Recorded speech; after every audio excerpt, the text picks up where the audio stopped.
My name is Rezan. I'm a senior mechanical engineering student here at the American University of Iraq Süleymani. I am also the vice president of the Society of Petroleum Engineers, AUIS student chapter. Recently, I had the opportunity to participate in the Young Professionals and Students program at the Middle East Oil, Gas and Geosciences Show in Manama, Bahrain. This program was designed to bring together students and young professionals from all across the MENA region, and that is to develop their teamwork, presentation skills, and research skills. And our team competed in the Turning Waste into Energy challenge category. For this category, we worked on creating an idea that we decided to call the Eco Bumps Waste to Watts.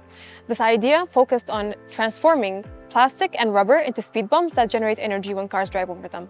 This idea not only gave us the first place winners of our challenge category, but also gave us the highest score among all the other competing teams, making us the overall winners of the technical challenges of the YPS program. This experience was invaluable. It taught me problem solving, leadership, and working well under pressure, considering that we only had one night to research, to prepare, and present our ideas.